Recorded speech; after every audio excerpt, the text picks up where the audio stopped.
You know, 30 years ago, design was entirely different. It used to be all analog and all physical. When I look out on the landscape today and I see that, everybody knows what Helvetica is, 12-year-olds have a concept of what typefaces are and rules or any of the terms that we used to use. It's amazing to me because it used to be such a small group that knew how to manage this physical labor to do any project. So I'm going to take, for example, this print ad and try to show what the process would be to recreate something like this. Now imagine I don't have this to begin with. I've got to sketch this out and put it down to paper. So I've already done a bunch of hand-drawn sketches and kind of gotten the flavor of, well, I want a big image and I think I'll have a headline here and this here. We're going to set this aside and walk through how to do this. Now, the first thing I need to know is how big this is. Now, I've already measured it and I've decided it is 10 by 12. So using these rapidographs, which were these very fine pens. Now, on the end of all the rapidographs is a numeral. This is 0.80. 0.80 is reflecting the term that this is a 0.80 rule, just like you would have a 0.25 rule or a 0.5 rule or a 1-point rule in Photoshop or InDesign or Illustrator. There is no such thing in these as a 0.175 rule. They are all rounded numbers, which is why we base those on that today. Now, these pens were a mess, frankly. You filled them up yourself with ink, and you can see I'm already getting ink all over my hands. They came out of this like this. And in there, I'm not taking it out because it'll fly all over the place, is ink that I have filled up with this little container. And the ink flows through here until it dries out. And then I have to wash it and make sure nothing's dried up in there and do it again. So I've used my rapidograph and I've already measured out the size of this ad, and I've used my T-square and my triangle to draw these lines. And I've made sure that it's all squared up and nice and neat. And then I've used my triangle to draw the other sides as well. Not as simply as setting up a document and calling it 9 by 12. It's like I had to know exactly what size it was. If I got that wrong, it'd go off and the art would be the wrong size and it wouldn't work.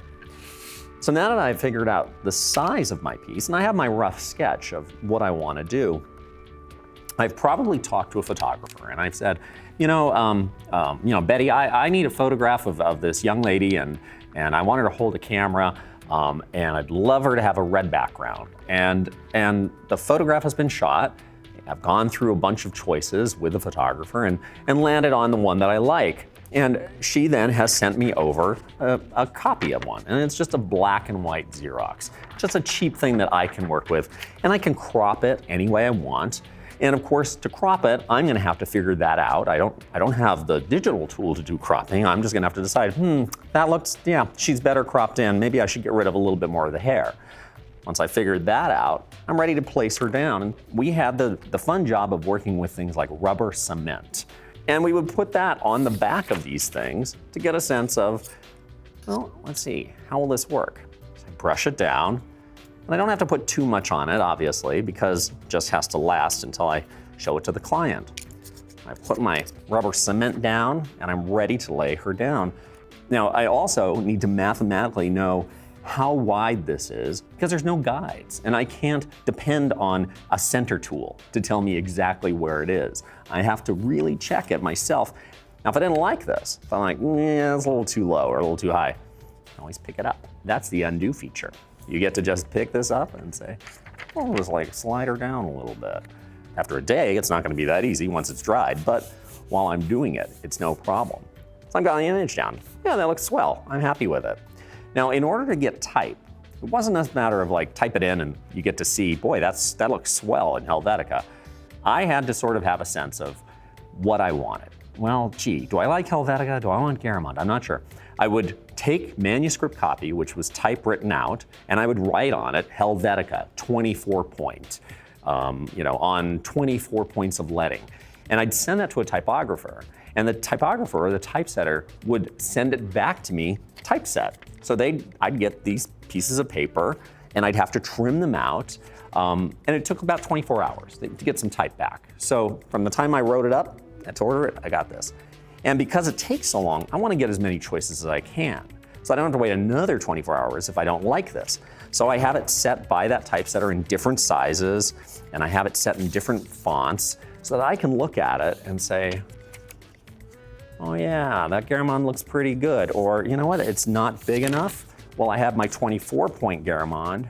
That looks better. But you wanted to have those choices, and it wasn't simply a matter of change font. It was a 24-hour process, it was manual. If I didn't like the kerning on this, if I was like, oh, the letter spacing looks funny, guess what? I get to take my X-Acto knife, cut it out by hand, and slowly shift things over, which is not fun, but I have done that for many hours. I've got my headline, got my image down.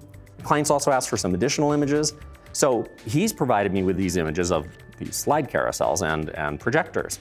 Now, the original image came with a background. I didn't like the background. I wanted it silhouetted. So the only way to silhouette something was to take the image and then this stuff that we called ruby lith. And the ruby lith is this red film.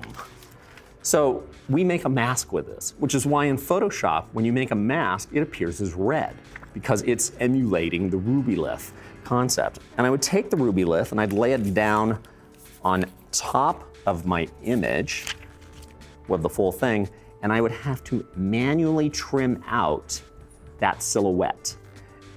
So I've done a really snappy job trimming this out, let's pretend that, and I've gotten back my image, which looks beautiful, silhouetted on white, and I can decide then where I want these to go. So once again, I've got these little Xeroxes that let me know where they go. They're not in color, so I have to imagine what it looks like in color. Because it would be too expensive to try to make color prints at this point if I were going to cut them up and move them around and try different things. And so I'm happy with my layout. Now I take this to my art director or the client and I show it to them and they say, well, we like that a lot. It's looking really good, but we think that model has a funny blemish. Is there anything we can do about that? So I'll call the photographer and say, she's got a blemish. Now, it's not a digital file, it's an actual transparency or a print photograph. So the photographer will then take an airbrush, which is a physical object, and they will go in and airbrush all of these pieces on her. It was very expensive, but it was worth it if it was a really important ad or something that had to be fixed. Now the other thing that might have happened is I've shown this to the client or the art director. The client says, you know what? I think that type needs to be underlined because it's really important. I don't have time to send out for more type. I don't have 24 hours. It has to go to the printer today. So there was this stuff called letraset and it was rubbed out. Now I could either use my rapidograph and try to draw the rule, but it had to be perfect, no changes at all in thickness, and that's tricky. Or I could use the letraset. And the letraset worked great. I could say, okay, again, where do I want it? I would measure down. I would use my triangle and T-square to make sure it's exactly square. And then that would get rubbed down and I would have my burnisher and I would rub this down until I got what I wanted. Now this is down there permanently, so I can't change it. And then you had to hope it stuck. And you picked it up and it did, good. Now you can see there's cracks in it, it's not pretty, it never was actually ever flawless. You might also say, you know, I don't like that headline font. Again, I don't have time, so what can I do? I have letraset, and I know, well, I've got this Helvetica and 42 point in my drawer. What if maybe that'll work, he'll like that. And I can do the same thing. Now the end product is going to be not terribly pretty. And there's always a chance he may want something else that's a little fancier, like, gee, it wouldn't be swell if we had a beautiful French curve in here. Well, there's no Bezier tools. So I have this whole box of French rules which make these kinds of curves. And I can lay this down on the image and I can trim it out and I'll mark, well, let's see, this is exactly where I want that French curve to be this shape here. Mark it beautifully. And then I get to take my ruby lith again and try to perfectly trim it out to that exact rule. So again, it's a physical and manual labor tool, but you had to be pretty good at it. And in my very first job, the art director didn't even trust X-Acto knives. She said they're too clumsy and too fat. So we had to either use surgical scalpels or raw razor blades. Those are not fun to play with. So, you had to be very good about it. Now I have all my pieces done. My whole layout is finished. This is the final document. This is a mechanical. Now the mechanical has to get overlaid with instructions to the printer. Make this red, make this white, make these color images. Tells them exactly what I want to have happen here. And then I give it to a messenger and they messenger it over to the printer. Now if something happens to it along the way, if it falls off a truck in the rain and gets ruined, I have to start all over again from scratch. There's no backup of this. So the printer gets it, he has all my instructions, he can put them together, and if he's a good printer, I get something really nice, just like this.